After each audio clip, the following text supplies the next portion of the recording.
The Dallas Mavericks are criminals. Let me tell you why they're criminals. Mm. They reached the NBA Finals last season. Hmm. Okay. They reached the NBA Finals for better or for worse, whatever you think of Luka Doncic and his lack of defense, he took them to the NBA Finals. Hmm. Hmm. They then proceeded to trade the fan favorite, not even just the Hmm. on-court production. If you go to the Mavericks arena, I will say Hmm. over 50% of the fans there are wearing Luka Doncic jerseys. If you walk Hmm. around the UK or anywhere in Europe, 90% Hmm. of Mavericks jerseys you see are either Dirk Nowitzki or Luka Doncic. Okay, he's the Hmm. fan favorite. He's the face of the franchise. You've just had Dirk Hmm. Nowitzki for 20 years, and you Right. drafted in Luka. He's passed the torch, and you're gonna have Luka for the next 20 years. That's the way it's set up. Okay, Hmm. you then traded him away for a man who's so notoriously injured, you almost couldn't script it better that he would play 3 quarters of great basketball for you in Anthony Davis and then get injured again. It's Hmm. like it was scripted. Okay. Hmm. So you've done this. You've enraged your fan base. You then run a smear campaign in the media against Luka Doncic, trying to talk bad on his name about, his apparent laziness and his whatever you have going on with that, what you're trying to spread in the media through your voices at ESPN and so on and so forth. Okay. And then, and this is the part of why I say they're criminals, you raise the price for season tickets next season. Read the room, please, Dallas. If you're the Mavericks organization, you need to read the room here. You're lucky that these fans are still showing up to the games. Last night at the game, the fans left in the third quarter. You're lucky if anyone comes to the next game. You got 9 healthy players now. And this is your doing. Because you can say what you want about Luka. You can say what you want about his conditioning and his defense or whatever. But he fills out that arena. He fills out that arena every time he And he plays. and he's a gamer. He's a player. Nobody ever questioned his ability and talent. There's Exactly. no question about that. Exactly. So, Mhm. when I hear these interviews with Nico Harrison talking about, oh, the future is for the next 3 or 4 years, after that, I'm probably not going to be here. It really got me thinking. And then I realized the Dallas Mavericks don't control their own first round picks for 2027 up until 2030. So Nico Harrison really doesn't plan on being in Dallas past 2027. And this summer, we just discussed that they own their own first round pick, but they might even be Mhm. open to trading that. And I just look at all of this, and you with all the experience you have in the front office, Mhm. it's is Nico Harrison insane for openly admitting that he doesn't even think he'll be in that job in 3 years' time? So he's just doing whatever he wants for now. How do you balance Mhm. the win now versus the future interests of your franchise? Because for me, Mhm. the fact that Nico's come out in a press conference and said that, as Mhm. if I was a fan of the Mavericks, my fandom would have stopped that day. Because if you're rooting for a team your whole life, and the guy who's in control of the team is telling you, oh, I don't really care about the future. I'm going to be gone in a couple of years. I would I would have canceled my season ticket there and then. And then they have the nerve to come and tell the fans that the prices are going up by 8%. Mhm. You've lost me. Right. You've lost me. Now, Mo, you said a lot there, but I'm gonna look at both sides of this. And you obviously have spoken from the fans' perspective and make some very good and valid points. A lot of times when you do a press conference like Nico did, and I remember the quote that you just mentioned. He said, "Well, heck, I may not even be here after 3 or 4 years." Uh, I took that comment as to be more of a comment that just reflected the reality of this business anyway. And it was in response to him saying, "Look, I'm trying to win a championship and put together a championship team. Either this is going to work or it's not going to work. And if it doesn't work, I won't be here in that Mm. time that he mentioned." And so part of me looks at it as a little bit refreshing when a leader, an executive can go to the microphone, own his decision, and say, "This is what it is." Now, again, and he said this himself, the final jury will be out whether this is successful or not. That'll be his, final judgment. Does this work? Do the Dallas Mavericks in this 2 to 3 year window get back at minimum to a championship round and represent the Western Conference with a chance to win a world title? So he has set that bar for himself and the organization in this short window. So now let's see if that comes to fruition or not. That's how I've taken this situation. So like I said, in some ways, it's refreshing. Now, was that maybe the safest route to take? Most would argue no, it's not safe at all. But I think he has, in its own kind of unique way, giving a number, and a lot of executives aren't talking about this. Whether you agree with the trade or not, that's inconsequential. But what he has given cover to with a lot of executives around the league, that when you have a player that's coming up for a huge, mega extension like Luka was, and for whatever the reason, like I said, whether you agree with it or not, and whether it works or not, him taking the step to say, no, we're gonna move forward the direction we feel moving forward with the players and personalities that we feel fit what we're trying to do. That has given I think that's going to embolden some other executives now. Now, even again, it's not work. Right now people look at it, well, it's failing and not working.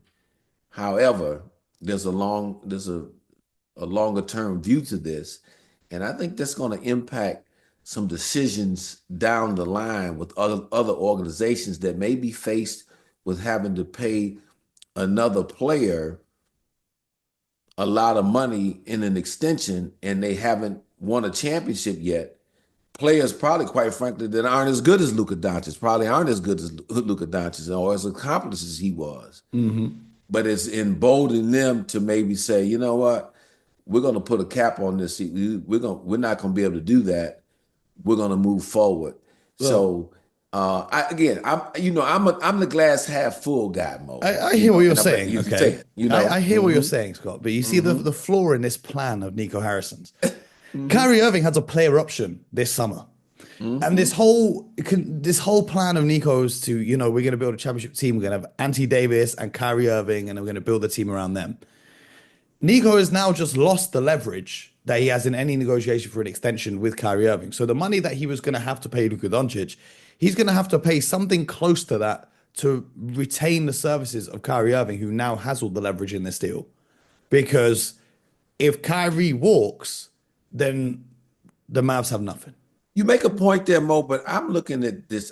I'm watching Kyrie Irving since he's been in Dallas, and just watching again the evolution of his personality, his leadership, his engagement with the team.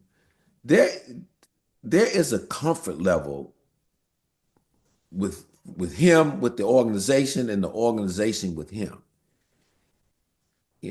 It's my opinion, from what I see in all that you have two parties, organization and player, that are interested in extending this relationship further. Now, to your point, obviously you're going to have to find the right kind of number.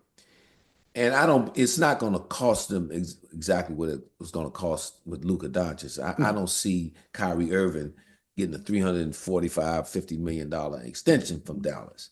But I do see him being paid at the level that he's currently at now, where I believe he's around $40 million a year. Yep. And you extend that for a few years.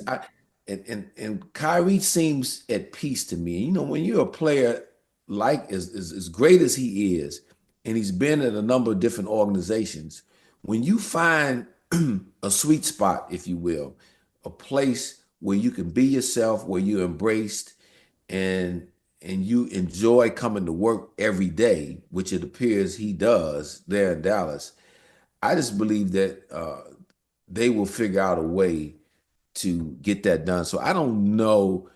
Again, it's easy to make a case on the surface that, okay, he can opt out and become a free agent and be entertained by all of these different teams.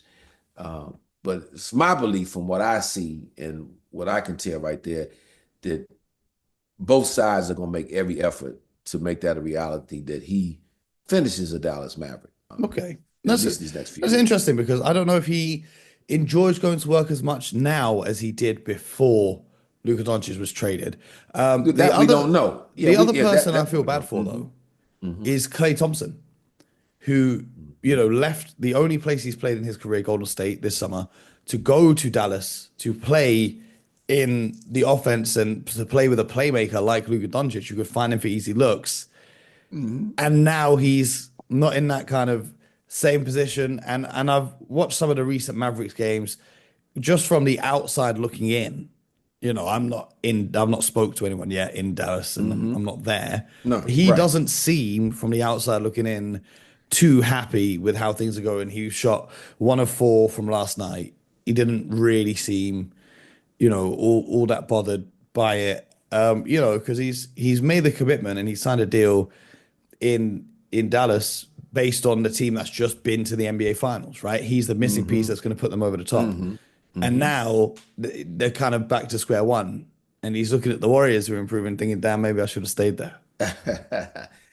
Well, one thing you can't do, and I believe Klay Thompson, the professional that he is, and you're taught this early on as a player, can't look back. It's next play. You have to have that mentality if you're going to become a great player in any sport, for that matter, let alone basketball, which we're talking about here. And so, yeah, I'm sure there's some disappointment for Clay, to your point, knowing that, okay, the team I signed with this off season, I'm the missing piece to get us over the hump and win a championship.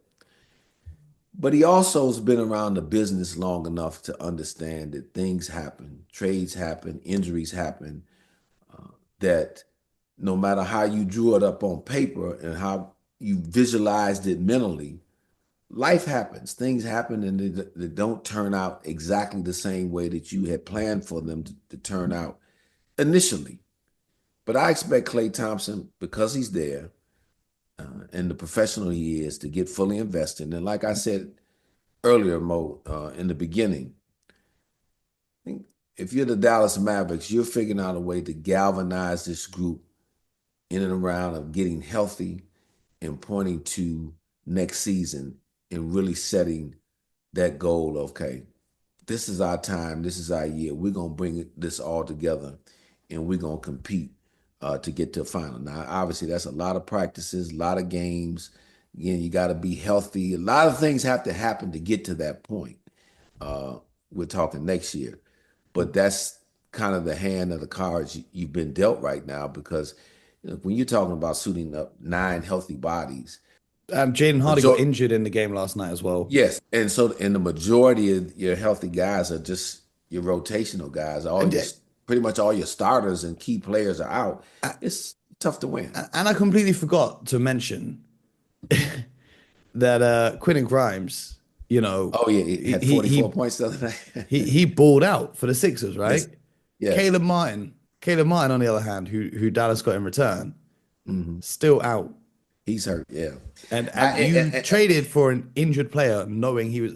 Are you trying to tank? What do they No. think is going on here? Do they think that they can tank enough now to get Cooper Flag to just be another No. white guy to carry the team and just be on less money than what they would have to pay Luka Doncic? Is that what they're thinking in Dallas? No, Because I don't I'm know. just looking at the decisions they make, and it just makes no sense. I check with well on the Quentin Grimes. First of all, I reached out to Quentin. I had and just happy for him because I know how hard he's worked at his game. And again, when you're talking about learning the NBA life, there's no way Quentin Grimes is expected to be traded 3, 4 times this early in his Yeah. career, especially after a very solid start in New York with us there, and it became the starting two guard there.